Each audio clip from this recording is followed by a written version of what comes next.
Really love to see old Sydney town brought back.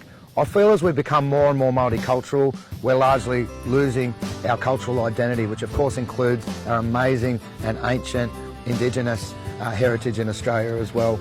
So I'd really like to see the Aboriginal culture strongly represented, have a pre-1788 camp with the bark huts and bark canoes and women fishing from the canoes, of course done in full consultancy and led by the local Aboriginal community and the traditional custodians.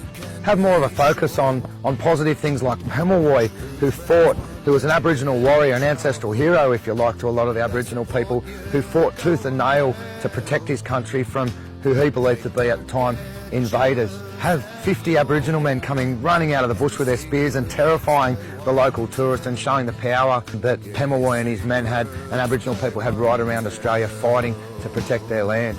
Myself and many others are sick and tired of seeing the Central Coast left behind by our elected leaders. We need something big to happen on the Central Coast, something that brings a life back into this place. Bring back old Sydney town, get the local, state and federal government, all tiers of government, all the political parties behind maintaining our cultural identity. Coasties who care. So they tell us. So the Greens aren't running there, which is good for us. Because we're obviously quite environmental. Do you mind if I say we? Is that okay?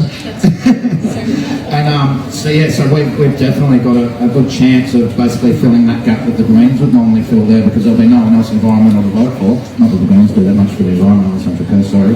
But it's more our group most of the time doing the heavy lifting. I think that I'm pretty much the same as Sarah. The reason why I'm running is because I've always been somebody who, lately, who doesn't want to complain about something and say, oh, that should be done better, why aren't they doing that better, or that shit, without me actually thinking, oh, well, why don't you do something about it? And, I really like that saying, what can, don't ask what your council can do for you, but what you can do for your council. And I think, I really like the idea of local council being the closest level of council to the actual community. Council is just it's been atrocious at the way they've treated the public. Sometimes the meetings went really late at night, and we need people that care about the coast, but we need all different sorts of people on the council, but people that can get along with each other is a really good thing, and that's one thing that that I feel like I can do, is I can get along with most people. So, and I think that what we want to do is focus on what's good for the coast. And the other thing that has been one of the motivating things for me to run for council is that we've just been, I'm not going to say treated like mushrooms, do you know what I mean? But pretty much, and it's just, there's just so much spin with our council, we're doing this, and if you look at their website, it looks all great, and we're doing fantastic things for the environment and for the community, and we're consulting all over the place, but it's all been pretty much like this tick box consultation where, we've listened to the community, then we've gone ahead and done what we wanted to do anyway.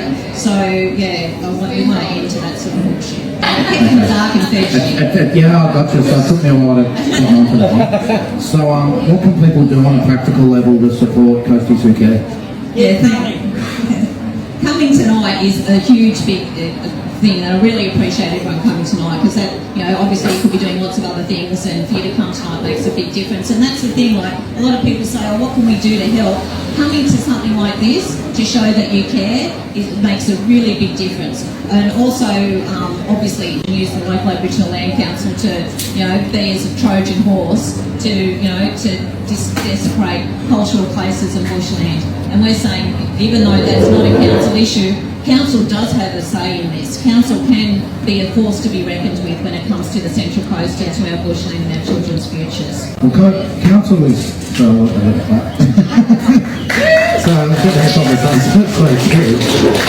the council's the biggest private landowner on the Central Coast. Save our gums, fix our slums. Fix our slums. So I'll be quiet. No, that's all right. No, I've learned a lot from you, Jake. But there are a lot of, as Jake said, the council are the biggest landowner on the Central Coast, with Darkinjung Land Council right behind them. But we do own, and the council's land is our land. It is our council, it's our community land. And unfortunately, over the last 4 years in particular, a lot of our land has been sold off. A lot of our community land has been rezoned so that it can be pretty much sold off. And sometimes for not that much. There's some land at the entrance just recently that was sold for $1. And it makes you question what the motivations are for that. a really big part in supporting community organisations that are doing great things in our community for our elderly and for our disabled and for our youth. For example, like what you're talking about with co-shelter, by providing cheap rent, but also for housing. And I've got to say, with housing anyway, there's 10% of the houses on the Central Coast that no one lives in, no one's in there, and they're saying, well, we've got a housing crisis. Well, there are other ways to solve the crisis rather than bulldoze bushland. Where, do you mind if I say we again? Yeah. I'm preferencing nobody, unless we get something rock solid for the community.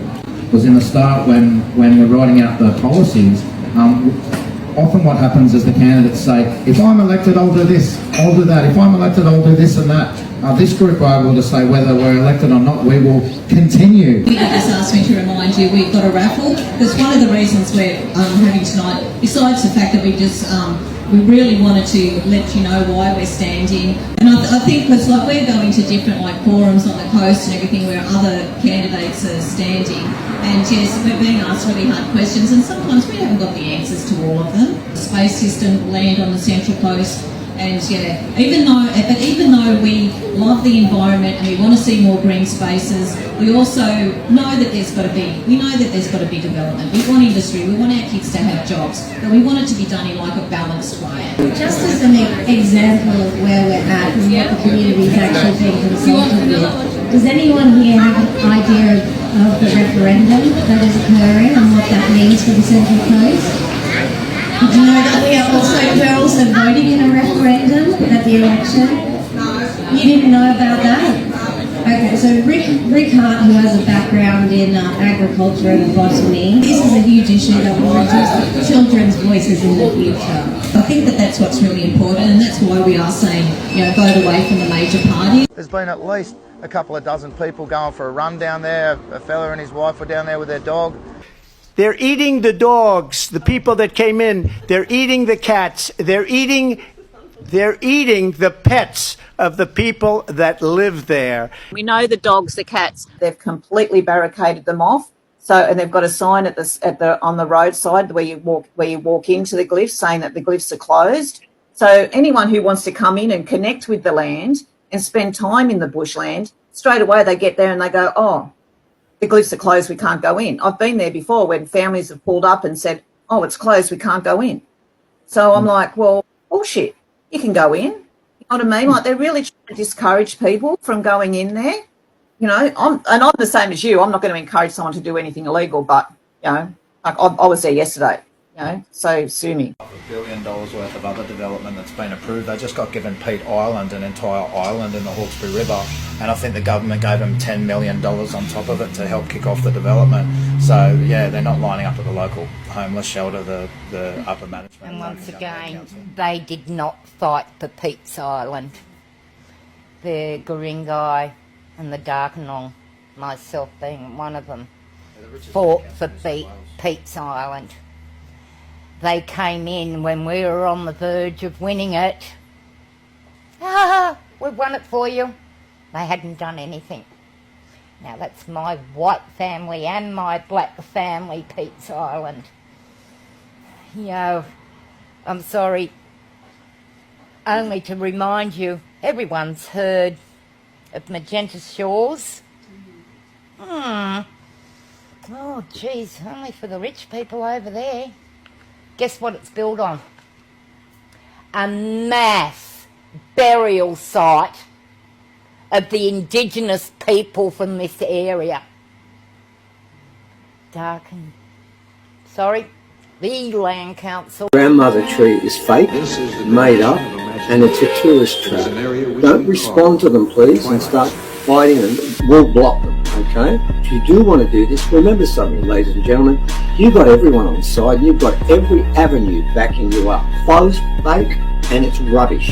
It's a slightly dodgy site, and yeah, it's a bit steep in places, or maybe occasionally a rock falls down. Man, you just lock it all up. Lock it all up. The grandmother tree is a fictitious thing used for tourism. Fictitious thing used for tourism? But Arnie Bev was the person who created this fictitious thing used for tourism. She's the one who called it the grandmother tree. Arnie Bev made up this fictitious thing used for tourism. It is drawing in cult activity. cults are turning up there and doing culty things. Hi, I'm from this cult. It has to be, because how would he know who these people were unless they signed on as a cult? And which cults were they? How many have been there? I can tell you now. We were directed there by Klaus Sturner, who actually did a form of technology that we don't fully understand, and he claims that the Carry-on Gosford area was once an ancient, massive city. He said to you, and he said, this is not a UFO, this is a whale. Now we think this is the mothership. Now remember, and a lot of people, and Nina knows this, and I'm sure Arnie Colony knows this, around the 1990s, hundreds upon hundreds of people saw at Bambara, which is only about 2 kilometres from the glyphs, UFOs with 5 legs sucking up water.